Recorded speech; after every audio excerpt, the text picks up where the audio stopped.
Rail Baltica reisirongiliiklus saab alguse Ülemiste terminalist, mis on trammiliiniga mugavalt ühendatud nii Tallinna Sadama kui lennujaamaga.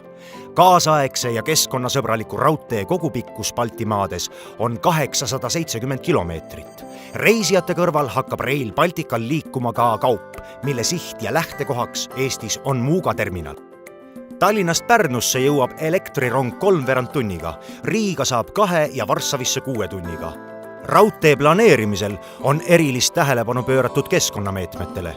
Loomadele on mõeldud ökoduktid, mida on Eestisse kavandatud kokku 24. Lisaks tuleb ligi 80 läbipääsu kahepaiksetele. Erinevate keskkonnameetmete koguarv on üle 500. Ühtegi samal tasandil tee ja raudtee ristumist ei tule. See suurendab märkimisväärselt liiklejate turvalisust ja mugavust. Kokku on planeeritud 86 silda ja viadukti, mis ületavad maanteid ja veekogusid. Pärnus paikneb üks 2 Eestisse rajatavast rahvusvahelisest reisiterminalist. Peatus on planeeritud ka Raplasse.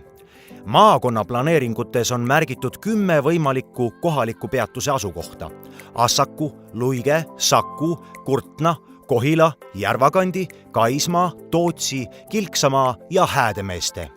Nende peatuste rajamisel on oluline omavalitsuste ja inimeste endi hääl ja initsiatiiv.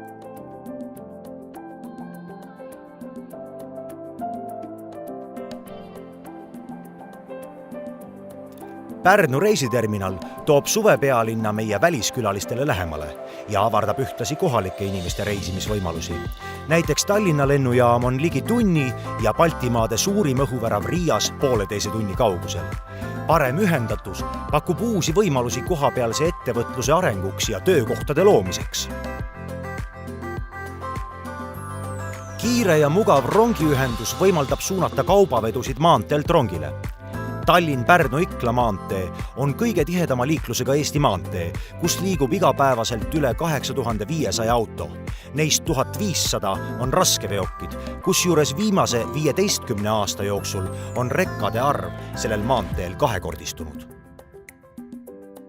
Rail Baltica, Euroopa meile ja meie Euroopale lähemale.